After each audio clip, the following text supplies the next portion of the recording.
Recuerda que puedes escuchar este audio horas antes de su estreno y sin publicidad suscribiéndote en cesarvidal.tv.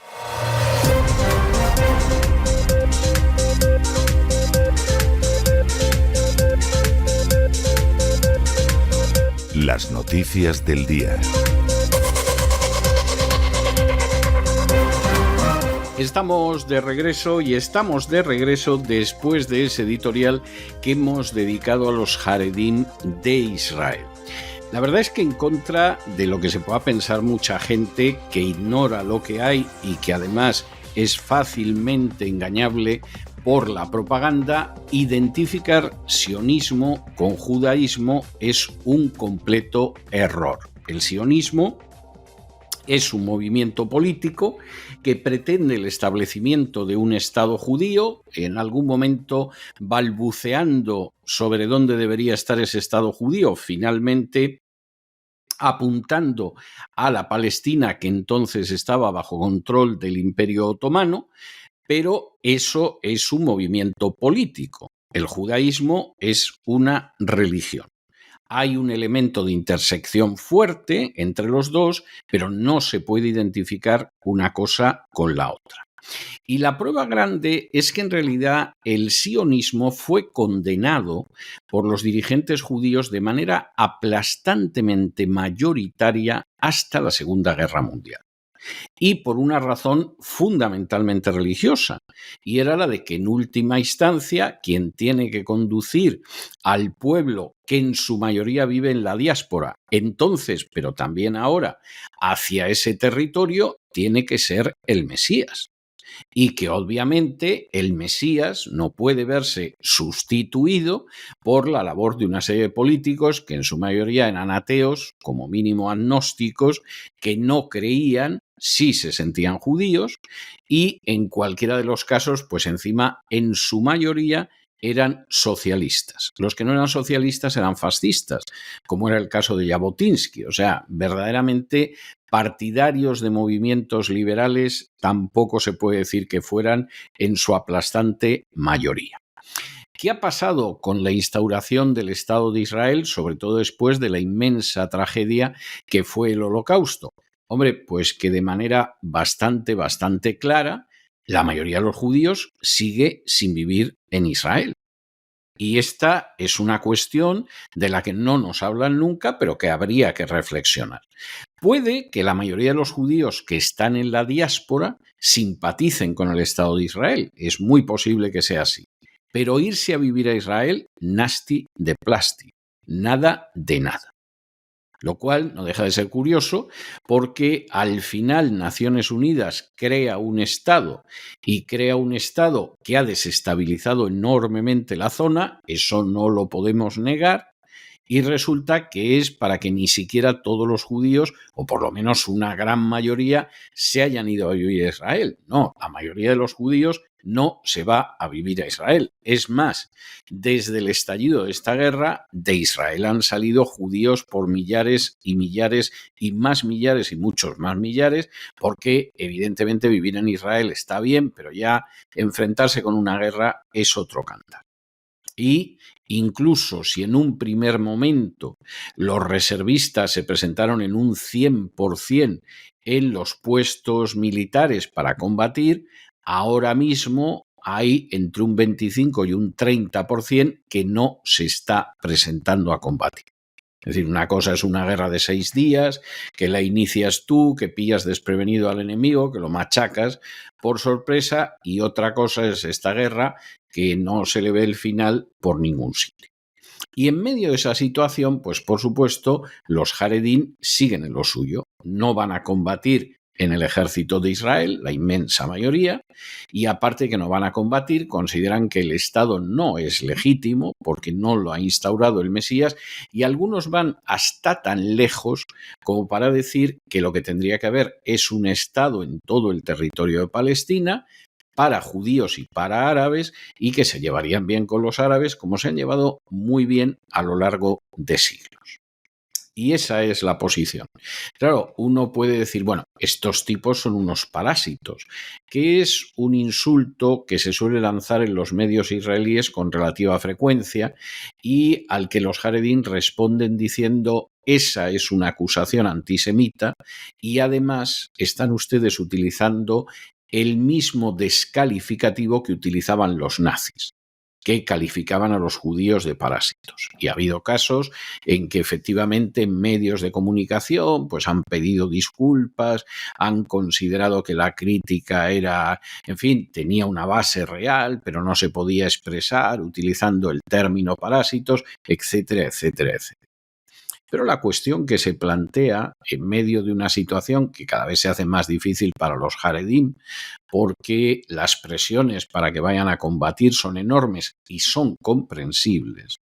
En medio de todo eso, pues habría que preguntarse si efectivamente los Haredim son unos locos, unos fanáticos, unos sectarios y además unos parásitos, o si los Haredim son precisamente de los más lúcidos, los más inteligentes, los mejor orientados al leer la Biblia de entre todos los judíos. Es una cuestión importante, no suelen abordarla ni mucho menos los medios de comunicación, porque entonces le rompen los esquemas propagandísticos, pero nos parecía que era bastante relevante el poder traerla a colación en estos momentos. Y después de ese editorial pasamos a nuestro boletín informativo, que por supuesto, como siempre, iniciamos con el segmento de España, donde hay que decir de entrada que se le están poniendo las cosas muy mal en términos judiciales al presidente del gobierno y a Begoña Gómez, porque resulta que ahora ha salido a la luz que en el año 2021 la presidencia del gobierno nada menos organizó un evento en IFEMA para Begoña Gómez y para los que financiaban su cátedra en la Universidad Complutense. Claro, la presidencia del gobierno no tiene ningún tipo de competencia ni tiene ninguna obligación de organizar eventos para la esposa del presidente del gobierno y para los que financiaban su cátedra. Y claro, esto lo que parece es una malversación de fondos, un abuso de poder y un tráfico de influencias de manual. Por si alguien piensa que esto es una blilla, se da la circunstancia de que Cristina Álvarez, que era asesora de Moncloa, era la que servía como enlace. Y entonces lo mismo gestionaba los correos y los contactos, incluía una petición a Reales Seguros para que siguiera dando dinero a la cátedra de Begoña Gómez, etcétera, etcétera, etcétera. Tanto llegó la cosa que en febrero de 2024, o sea, en este mismo año, Cristina Álvarez llegó a enviar un correo en nombre de Begoña Gómez, no lo olviden, esposa del actual presidente del gobierno, a Reales Seguros, donde le pedían dinero y le decía que, bueno, que si era menos que lo que había dado hasta entonces, aunque sea con una cantidad inferior, que lo siguieran enviando. Esto es algo verdaderamente muy escandaloso, muy escandaloso. En otras ocasiones era Begoña Gómez la que gestionaba el dinero, como por ejemplo cuando escribió a la Fundación La Caixa. Bueno, pues 2 meses después de ese correo a la Caixa, correo bastante iluminador, Begoña Gómez fue imputada por supuestos delitos de tráfico de influencias y de corrupción en los negocios. Algo verdaderamente muy grave y muy grave sobre todo porque estamos hablando no solo de la esposa del presidente del gobierno, sino fundamentalmente de utilizar el aparato del Estado con fines absolutamente privados para favorecer a la esposa del presidente del gobierno, lo cual es intolerable y además es un delito.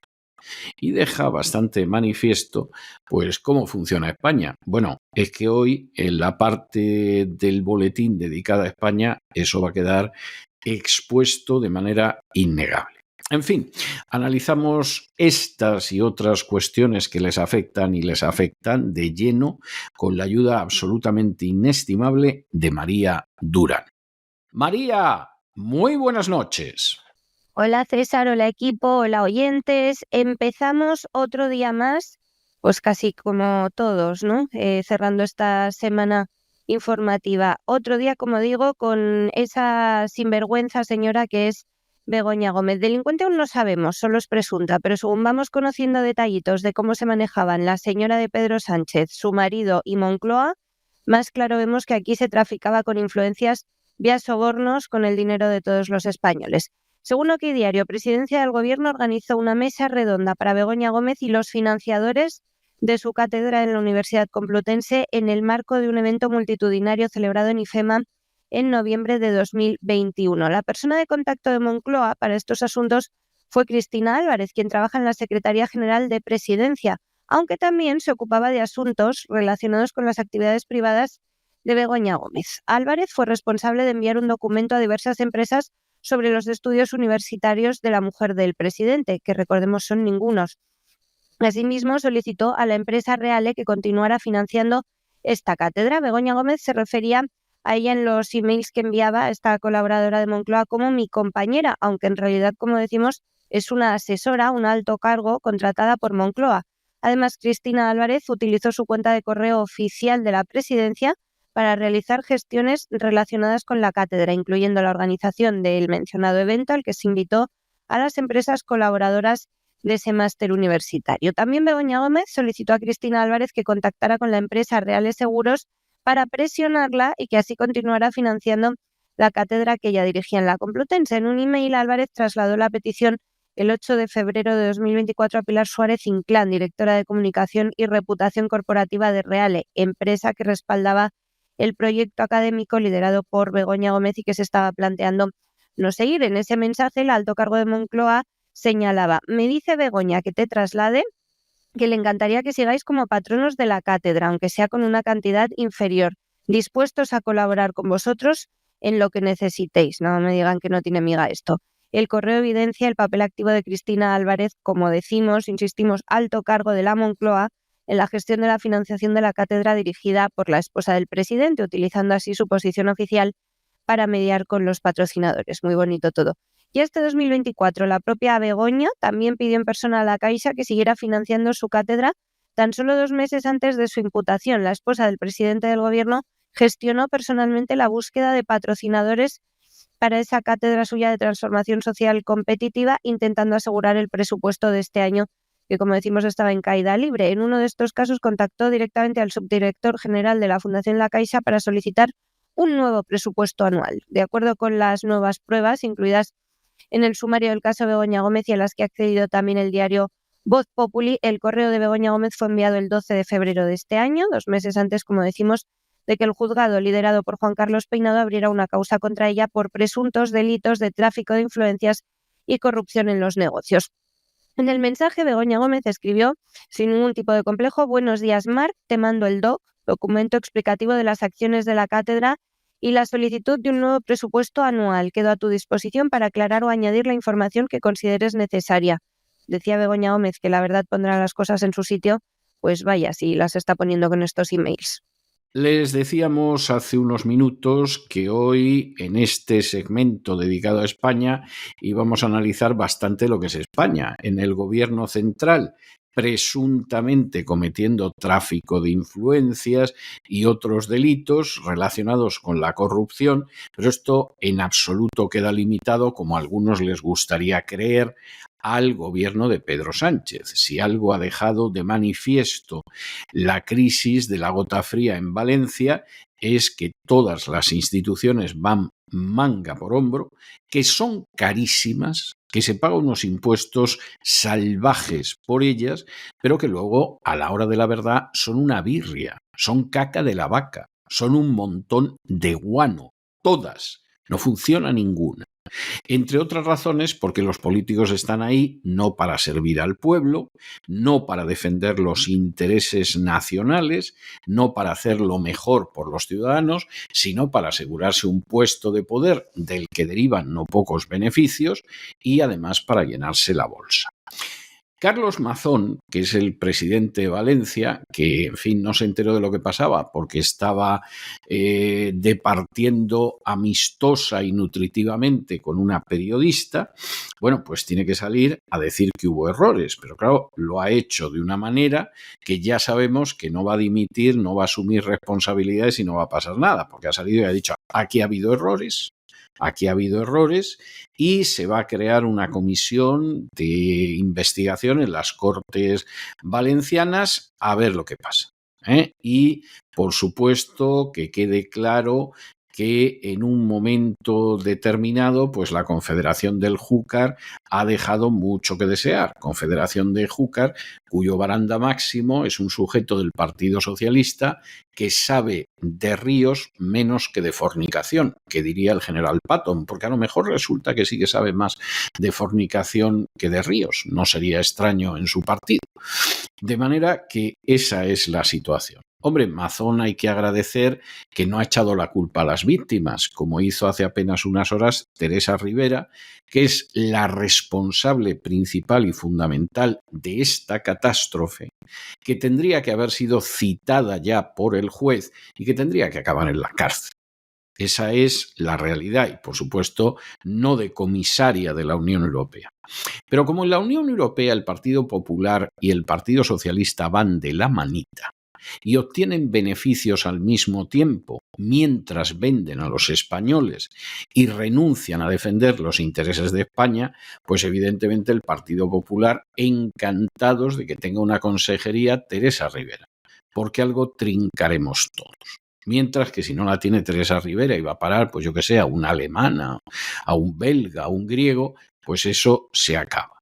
De manera que aunque es una persona que tendría que estar sometida ya a investigación judicial, pues de todas formas la vamos a mantener por eso de que hay que seguir teniendo amigos. Esto es tremendamente trágico, pero deja de manifiesto de manera muy clara la ética, la moral, la decencia que hay entre las castas políticas, que por supuesto en absoluto asumen responsabilidades, que desconocen cómo se conjuga el verbo dimitir y que van a seguir adelante, pero vamos, con los faroles y con lo que haga falta. En la mañana de este viernes ha comparecido en las Cortes Autonómicas el presidente valenciano Carlos Mazón para explicar su gestión en las riadas. El Popular ha reconocido errores y ha anunciado la creación de una comisión de investigación en el Parlamento para esclarecer lo ocurrido. No voy a negar fallos, hacerlo implicaría que no hemos aprendido nada ni estamos dispuestos a aprender, afirmaba durante su intervención. Lo que no se ha producido ha sido el anuncio de esa tan ansiada y anunciada por sus medios afines crisis de gobierno, para que salgan del Ejecutivo algunas consejeras muy señaladas, entre otras pues por no emitir las alertas o por tratar sin ningún tipo de consideración a los familiares de los muertos. Mazón señalaba también que la falta de información suficiente y oportuna fue un obstáculo clave en la gestión de la emergencia. Decía, es legítimo preguntarse si el sistema respondió como debía y concluía que no lo hizo. Asimismo, destacó la necesidad de obtener respuestas claras sobre todo lo sucedido y de evitar la propagación de insidias y bulos, decía, contra su gobierno. El presidente también ha criticado los sistemas de prevención y alerta que, según él, no ofrecían todas las garantías necesarias. En concreto, ha mencionado que los sistemas de medición pluviométrica y de caudal de ríos, fundamentales para tomar decisiones técnicas, fueron superados por el nivel del agua, incluso fueron barridos y arrastrados por las riadas. Y desde luego vamos mal. Efectivamente, en esto tiene mucha razón Carlos Mazón. También esta mañana publicaban varios medios que la Confederación del Júcar omitió 15 veces la alerta por escrito que exige su protocolo durante la hora y media clave de la crecida del Barranco del Pollo, el que anegó las poblaciones más afectadas y con más víctimas mortales.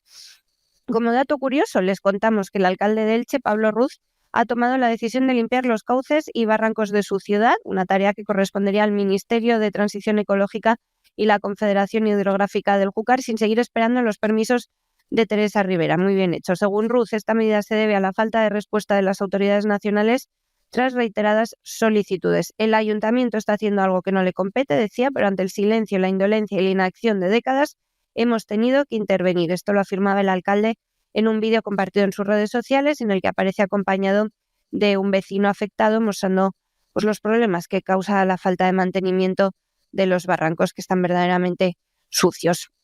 Y en cuanto al papel de los medios, César, no me resisto a contarte que anoche en Televisión Española, en el programa de Javier Fortes, ese socialista, entrevistaban a una catedrática de la que se inventaban el cargo de catedrática experta en reparto de responsabilidades durante la gestión de emergencias, que por supuesto pues concluía que toda la culpa era del gobierno de Carlos Mazón y ninguna del de Pedro Sánchez.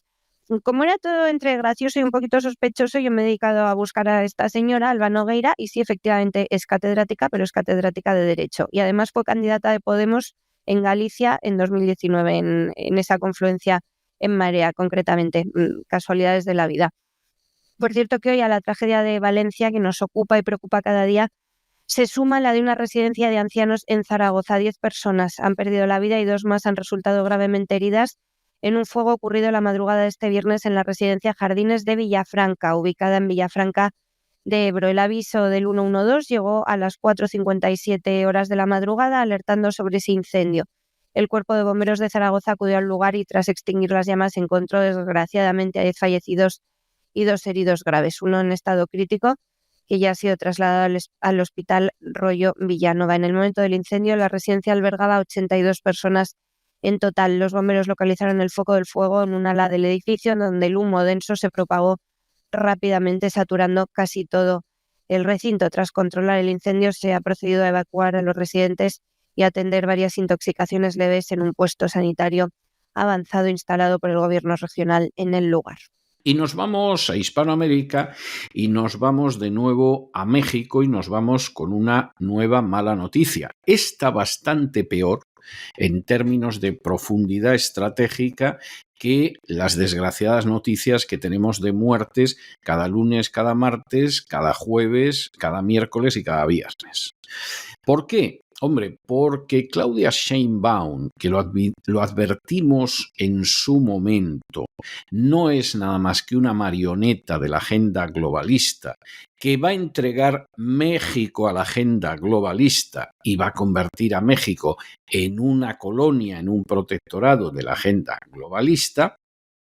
En estos momentos está impulsando una ley general de aguas que es una copia de la que existe en la Unión Europea.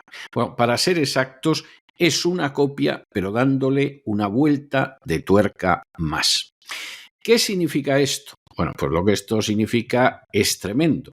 Los mexicanos ya se pueden ir preparando para perder el agua en beneficio de compañías multinacionales. Ya se pueden ir preparando para que el curso de los ríos sufra el desastre y el desvarío que sufren en la Unión Europea, teniendo como resultado catástrofes como la que acaba de suceder en España. Y ya se pueden ir haciendo a la idea de que, bueno, los agricultores, los ganaderos, etcétera, etcétera, pues van a ser dos espacios totalmente dañados porque así le interesa a la agenda globalista. No solo eso, no solo esto, porque aquí la cosa todavía va a peor. Es que además la señora Sheinbaum pretende impulsar una reforma constitucional que supuestamente va a proteger a los animales. De hecho, la Cámara de Diputados ya ha aprobado cambios de la Constitución. ¿Y qué pasa? Pues por prohibir el maltrato en la crianza, sacrificio y uso de animales de consumo humano, así como la explotación de animales en espectáculos. Olvídense los mexicanos de las corridas de toros, porque van a ir a por ellas, pero olvídense también de poder desarrollar una ganadería que sea competitiva. Su ganadería, como su agricultura, a medio plazo, quién sabe si a corto, se va a desplomar como consecuencia de estas medidas, como está pasando en Europa. ¿Y qué va a pasar con la gente que se arruine por esto? Bueno, eso se van a quedar arruinados y punto. Pero luego, sobre todo con sus tierras y con su agua, se van a quedar las compañías multinacionales. De manera que aquellos que pensaban que la señora Sheinbaum pues iba a ser, la defensa de la patria, el nacionalismo mexicano, es una pura marioneta de la agenda globalista. Y esto, finalmente, los mexicanos lo van a llorar con lágrimas de sangre porque no quisieron darse cuenta de ello. Llegó la judía, se puso la falda con la Virgen de Guadalupe y empezó a decir auténticas pavadas y la gente quedó seducida. Y mira que hablaba mal, ¿eh? Bueno, tampoco los otros candidatos es que fueran Cicerón, ninguno de ellos, pero vamos, esta mujer no era el colmo de la oratoria. Bueno, pues esto se va a pagar y se va a pagar muy caro. Y además con una justicia que previamente ha sido castrada, ha sido emasculada, ha sido controlada bajo el poder ejecutivo. Vienen para México tiempos que bien que nos gustaría decir que van a ser de prosperidad y libertad, pero todo apunta a que va a ser exactamente lo contrario. Hoy en Página Iberoamericana les contamos una noticia que nos ha llegado justamente a través de Santiago, un oyente en México, y es que esta misma semana, el 12 de noviembre concretamente, el gobierno de Claudia Sheinbaum implementaba en el Parlamento 2 medidas directamente copiadas de las leyes de aguas europeas que salen de los Objetivos de Desarrollo Sostenible de la Agenda 2030 y también en cuanto al maltrato o no maltrato animal. En concreto, son una iniciativa para la Ley del Agua que ya presentó Andrés Manuel López Obrador, pero que estaba paralizada desde mediados de año porque varios legisladores se quejaban de que no se había contado con expertos, y otra reforma constitucional para la protección animal que perjudicaría, como ya sucede en la Unión Europea, a los ganaderos y al campo mexicano. La iniciativa de Ley General de Aguas, que atenta contra el derecho humano al agua, pretende limitar el uso humano a un número de litros aún por definir, pero en torno a 50, según los dictámenes de la primera norma. Bueno, esto, siendo honestos, supone incluso una normativa más estricta que el Pacto Verde Europeo, que de momento, insistimos, de momento, solo limita el número de litros diarios para consumo animal y regadío. En cuanto a la Ley de Protección Animal, parecida a la que nos dejó como absurdo legado Ione Belarra en España, la Cámara de Diputados de México la ha aprobado en lo general y en lo particular. Con una modificación, el dictamen reforma también los artículos 3, 4 y 73 de la Constitución mexicana en materia de protección y cuidado animal, así que todavía le queda pasar varios trámites. Ya sabemos, eso sí, que va a prohibir el maltrato en la crianza, el aprovechamiento y sacrificio de animales de consumo humano y la utilización de ejemplares de vida silvestre en espectáculos con fines de lucro. O sea que se va a acabar criar y comprar animales, como en España, y habrá que ver en qué condiciones se pueden tener y criar para consumo humano. Pura Agenda 2030, como decíamos. Y de México nos vamos a Venezuela, y nos vamos a Venezuela con una pésima noticia, porque un opositor al régimen de Nicolás Maduro, Jesús Manuel Martínez, dirigente de 20 Venezuela, ha fallecido en cautividad.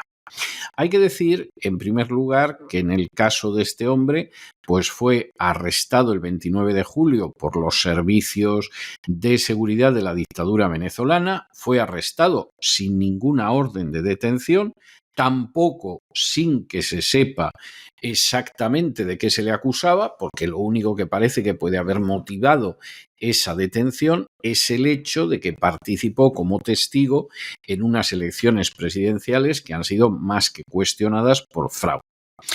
Cuando este hombre es llevado a los calabozos son unas zahurdas inmundas, como es propio del régimen de Nicolás Maduro, pero además este hombre tenía problemas de diabetes y tenía problemas cardíacos. Una persona que tiene problemas de diabetes, que tiene problemas cardíacos, a poco que lo sepas hacer, la matas en prisión. Y además luego puedes decir que se murió de que estaba muy malito y se acabó. En el caso este, le trasladas a las zahurdas maduristas, allí lo maltratan y en un momento determinado desarrolla necrosis en las piernas, porque por supuesto la atención médica brillaba por su ausencia. Y en un momento determinado se muere y tal día hizo un año. Esto es algo verdaderamente vergonzoso,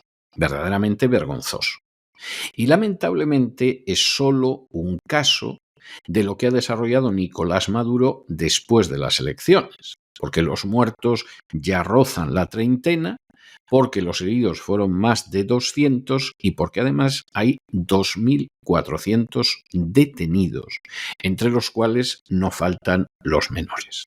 Esto es una vergüenza. Esto es algo que verdaderamente clama al cielo.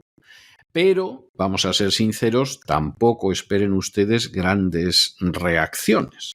No las esperen, porque el primer socio comercial de Venezuela no es Rusia, ni China, ni Irán, ni Corea del Norte, es Estados Unidos. Y el segundo socio comercial de Venezuela no es ni Rusia, ni China, ni Irán, ni Corea del Norte, ni cosa parecida, es la Unión Europea. Y Estados Unidos y la Unión Europea, aunque hayan lanzado soflamas contra la dictadura venezolana, no han hecho nada medianamente práctico como para que desaparezca. No más allá de unas palmaditas en la espalda, algún premio, algún estamos con vosotros, etcétera, etcétera. Y vamos a ver si en enero, que total está ahí a la vuelta de la esquina, Maduro sigue o Maduro no sigue. Pero posibilidades de que siga más que el supuesto presidente electo. La oposición venezolana denuncia la muerte de Jesús Manuel Martínez, dirigente del partido 20 Venezuela en el estado de Anzoátegui, quien falleció bajo custodia del régimen de Nicolás Maduro tras su detención después de las elecciones presidenciales del 28 de julio. Martínez, de 36 años, murió en un hospital debido a un problema cardíaco asociado a complicaciones por diabetes, enfermedad que llevó a la amputación de una pierna. La líder opositora María Corina Machado calificaba esta muerte como un crimen más del régimen de Maduro, denunciando las condiciones inhumanas en las que estuvo detenido. Decía: hoy ha fallecido a manos del régimen Jesús Manuel Martínez Medina, miembro de nuestro equipo en Aragua de Barcelona, estado de Anzoátegui. Un crimen más de Maduro y su régimen. Murió en sus manos, murió por las condiciones inhumanas en las que estuvo secuestrado, decía María Corina Machado a través de sus redes sociales. El opositor muerto había sido detenido por el SEBIN el 29 de julio en su casa sin orden de detención ni motivos claros. Sí se sabe que había actuado como testigo de mesa en esas elecciones presidenciales marcadas por denuncias de fraude. Según Machado, el opositor fue trasladado a los calabozos en condiciones infrahumanas. Allí habría sufrido malos tratos y desarrolló necrosis en ambas piernas debido a la falta de atención médica. Su muerte ocurre en el contexto de represión postelectoral del régimen venezolano, que deja ya 28 fallecidos, más de 200 heridos y más de 2.400 detenidos, incluidos menores de edad, según datos oficiales del fiscal general del país, Tarek William Saab. Bueno, y nos vamos a la información internacional y, por supuesto, la primera noticia tiene que ver con esos nombramientos que vamos dando con contagotas, pero que analizaremos muy ampliamente en el próximo gran reseteo en cesarvidal.tv junto con don Lorenzo Ramírez, y son los nombramientos del gobierno de Donald Trump. El último ha sido un aldabonazo que seguramente a muchos no les sorprenderá y que a otros los ha debido de sumir en un mar de lágrimas, porque es ni más ni menos que el nombramiento de Robert Kennedy Jr. como secretario de Salud o de Sanidad del gobierno de los Estados Unidos. Esto, por supuesto, entre la Big Pharma ha provocado pavor. De hecho, hoy las acciones de las grandes compañías farmacéuticas están cayendo en la bolsa de Wall Street, lo cual es muy significativo. Vamos a ver lo que pasa al respecto. Pero efectivamente, este Departamento de Salud o de Sanidad se va a ocupar, es de esperar de una manera mucho más seria, de proteger a la población de productos químicos nocivos, de contaminantes, de pesticidas, de sustancias nada saludables que aparecen en los alimentos y que nos obliga, por ejemplo, a los ciudadanos americanos que mantenemos cierta sensatez, a mirar la composición de lo que compramos en el supermercado antes de comprarla. Ya, claro, si compras manzanas que no están envasadas, o zanahorias, o patatas, o algo así, pues bueno, es otra cosa. Pero cualquier cosa que compras tienes que mirar la composición porque no sabes lo que puede haber. Por ejemplo, la cantidad de alimentos que incluyen el sirope de maíz, que se da la circunstancia de que no tiene ninguna utilidad y que desde luego es un auténtico veneno y ayuda muchísimo a precipitar lo que son las diabetes en este país, donde los diabéticos se cuentan por millones y millones y más millones. ¿El compromiso de Kennedy cuál es? Bueno, pues entre otras cosas, aparte de enfrentarse con la corrupción, parar toda la influencia que tiene la Big Pharma sobre el gobierno, que es inmensa. Recuerden ustedes el episodio bochornoso y criminal de las vacunas del coronavirus, y sobre todo que cuando haya decisiones del gobierno en este terreno, pues que efectivamente sean decisiones de las que se enteren los ciudadanos. Con este nombramiento, Kennedy se convierte en uno de los políticos más importantes del gabinete de Donald Trump y además cuenta con el respaldo de decenas de millones de ciudadanos americanos que consideran que la Big Pharma es peligrosísima. Tengan ustedes en cuenta que la tercera causa de muerte en Estados Unidos es el consumo de medicinas. Se dice pronto, Se dice pronto, pero es la tercera causa de muerte, por algo será, y esa es una situación que hay que enfrentarla porque evidentemente es mucho más importante que la guerra de Ucrania, que la guerra de Gaza y que muchas otras cosas. De hecho, hombre, tantos muertos por el consumo de medicinas al año no hay en Estados Unidos como las bajas del ejército ucraniano, eso es verdad. Pero sí hay más muertos, por ejemplo, que los palestinos, en su inmensa mayoría civiles, a los que está exterminando el ejército del Estado de Israel. Y además es una cuestión nacional, no de política exterior. De manera que aquí hablamos de cosas muy serias y en Robert Kennedy pues hay una enorme esperanza de que efectivamente se enfrente con situaciones que son vergonzosas, que son bochornosas, que son indignas incluso de un país tercermundista. Si lo va a conseguir o va a correr el destino de su tío y de su padre, pues hombre, eso no lo sabemos en estos momentos. Pero comparen ustedes la foto de quien se ocupaba de esto antes, que era un señor feísimo, vestido de militar y afirmando que era una mujer, con la foto de Robert Kennedy, y aunque solo sea por las apariencias, que sí que sabemos que engañan, pero aunque solo sea por las apariencias, esto es una ventaja como de la noche más profunda al día más luminoso en términos de este cargo.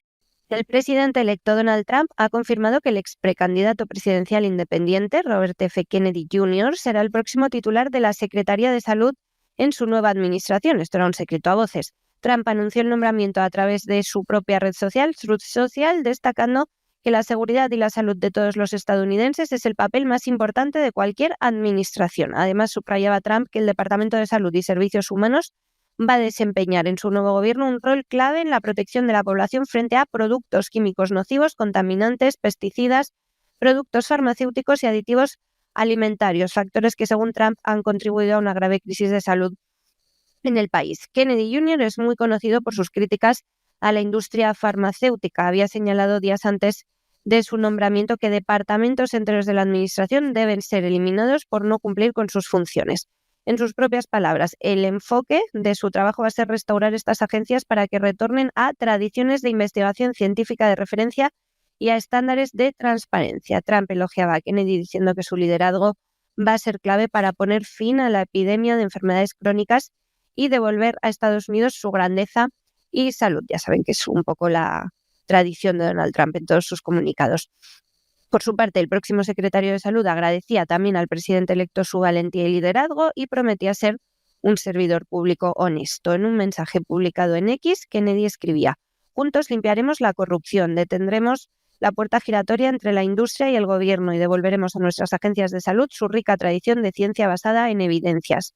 Proveeré a los estadounidenses de la transparencia y el acceso a los datos necesarios para tomar decisiones informadas para ellos y sus familias». Es hijo, ya saben, del exfiscal general de Estados Unidos, Robert F. Kennedy, y sobrino del expresidente John Kennedy, ambos asesinados en los años 60. Pertenece a esa familia de tradición demócrata. Kennedy Jr. ha sido definido por Trump como un tipo fantástico, con un profundo conocimiento, dice, en temas de pesticidas y medio ambiente. Veremos cómo se desarrolla su trabajo.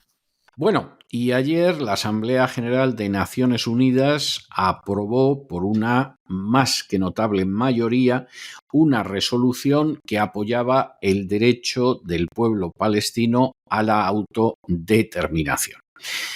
Esto, como ustedes se pueden imaginar, era algo absolutamente de sentido común. Es decir, lo que no se puede es votar en contra del derecho a la autodeterminación que está recogido en el derecho público internacional. Pero hubo gente que sí votó en contra. Esta es la historia. En cualquiera de los casos, la Asamblea General de Naciones Unidas en mayo ya reconoció que Palestina estaba más que cualificada para ser miembro pleno de Naciones Unidas. Quien lo impidió fue Estados Unidos en el Consejo de Seguridad, ejerciendo el derecho al veto, y en estos momentos pues Palestina va a poder ocupar un asiento por orden alfabético y va a poder intervenir en los debates y participar en conferencias internacionales que nazcan del seno de la ONU. ¿Quién votó en contra? Porque 170 votos a favor son muchos votos. ¿Quién votó en contra? Bueno, pues en contra votó Israel, cosa por otro lado lógica y nada sorprendente, Estados Unidos, que es algo muy bochornoso, y luego hay media docena de paisitos por ahí perdidos, islas por ahí perdidas, y Paraguay y Argentina. Evidentemente esto es algo tremendo. En el caso de Argentina, hombre, se explica por esa israelofilia que tiene Milei, pero Milei debería recordar que hay un contencioso pendiente con Gran Bretaña por la cuestión de las Malvinas, y que hay una doctrina en derecho internacional que seguramente Milei desconocerá, pero se supone que tiene gente alrededor que sí la conoce, que se conoce como estoppel. El estoppel hace que un país no pueda hacer valer un derecho o una interpretación jurídica en el plano del derecho internacional si, a su vez, se ha negado a que se reconozca. Y entonces, ¿qué es lo que sucede con esto? Bueno, pues con esto sucede que Argentina ha negado ese derecho de autodeterminación a los palestinos y mañana los británicos, que no son estúpidos, ante cualquier reclamación de Argentina para recuperar las Malvinas, le van a decir: no, usted no puede pretender acogerse a ese derecho. ¿Por qué? Pues hombre, porque ustedes dijeron que los palestinos no tenían ese derecho y ahora no pueden pretender que se lo apliquemos a las Malvinas. De esto, insisto, Milei lo más seguro es que no tenga la menor idea, que haya querido quedar bien con Israel, pero ha cometido un error verdaderamente garrafal. El caso de Paraguay. Paraguay sabrá lo que piensa, pero eso no deja de ser un disparate. El resto son islotes por ahí perdidos en el Pacífico, cuya importancia es nula, salvo para este tipo de votaciones que no queden solos Israel y Estados Unidos. Pero realmente a quien más le ha perjudicado votar en esa dirección es a Israel. Perdón, no es a Israel, es a Estados Unidos. Israel, en última instancia, está en lo que está. Es un voto contrario al derecho internacional, pero bueno, se puede entender, y más con este gobierno. Pero Estados Unidos se va labrando cada vez más la imagen de ser un país que hace lo que quiere Israel. Y en contra de lo que piensan algunos de que Israel ahí es una especie de país satélite de Estados Unidos, no. La sensación que da es que Estados Unidos no tiene otra política exterior que la que le dicta el Estado de Israel. Y eso es intolerable, no vamos a decir en la primera potencia mundial, en cualquier país soberano. Y además vota en contra del derecho internacional, que es lo más grave, porque bueno, si te quedaras en minoría, pero en fin, no fuera una cosa tan evidente, pues no. Es en contra del derecho internacional. Esto le hace muchísimo daño a Estados Unidos, muchísimo daño. Habrá gente que sacará pecho y dirá: para que se vea que somos el único país relevante que apoya a Israel. Pues podrás estar muy orgulloso, pero esto es un error en términos de política internacional verdaderamente garrafal. Verdaderamente garrafal. Y la tercera comisión de la ONU aprobó este jueves una resolución que respalda el derecho del pueblo palestino a la autodeterminación, con 170 votos a favor, 6 en contra y 9 abstenciones. El texto fue impulsado por las delegaciones de la República Democrática de Corea, Egipto y Nicaragua, que instaron a los Estados miembros y organismos especializados de la ONU a apoyar esta causa, como así ha sido desde la apertura de la 79ª Asamblea General en septiembre. La representación de Palestina ha ampliado sus derechos dentro de este foro de la ONU. En mayo, la Asamblea General ya aprobó por amplia mayoría una resolución que reconoció al Estado de Palestina como calificado para ser miembro pleno de la ONU, según los estatutos de la organización. Sin embargo, este proceso sigue bloqueado en el Consejo de Seguridad debido al veto de Estados Unidos. El voto mayoritario de la Asamblea General otorgó, eso sí, importantes avances al estatus de Palestina como observador permanente. Entre los nuevos derechos adquiridos, la delegación palestina puede ahora ocupar un asiento entre los miembros por orden alfabético, participar en debates más allá de las cuestiones específicas de Palestina y Oriente Medio y realizar declaraciones en nombre de grupos regionales o principales. También Palestina puede presentar ahora propuestas y enmiendas, participar en las deliberaciones de la Asamblea General y ser elegida para cargos en la mesa del Pleno y las comisiones principales. Además, se le reconoce el derecho a intervenir en conferencias internacionales organizadas por la ONU y sus órganos. Este respaldo subraya el apoyo global al pueblo palestino y sus aspiraciones de autodeterminación, pese a los obstáculos políticos que persisten en el Consejo de Seguridad. Por cierto, que también este jueves un comité especial de la ONU afirmó que las tácticas de guerra empleadas por Israel en Gaza presentan características acordes con el genocidio y acusó a este país de utilizar el hambre como arma de guerra y de aplicar castigos colectivos contra la población palestina. El informe, elaborado por el Comité Especial de la ONU para investigar las prácticas israelíes que violan los derechos humanos del pueblo palestino y otros árabes en los territorios ocupados, el nombre la verdad es que se abstrae, fue establecido en 1968, será presentado en la Asamblea General el próximo 18 de noviembre. Este documento se suma a las denuncias previas de la Corte Internacional de Justicia y diversos relatores que han señalado indicios de genocidio en Gaza. Y hasta aquí hemos llegado con nuestro boletín de noticias de hoy. María, muchísimas gracias, muy buenas noches y que lo pases muy bien este fin de semana. Hasta el lunes de la semana que viene. Adiós, César, adiós a todos, muy buen fin de semana. Y ustedes no se nos vayan, porque el programa casi acaba de empezar. Porque ahora ya se recorta en el horizonte la figura gallarda de don Lorenzo Ramírez, que nos va a traer esa versión abreviada del Despegamos que tenemos todos los viernes, porque nos va a adelantar por dónde va a ir el gran reseteo de este fin de semana.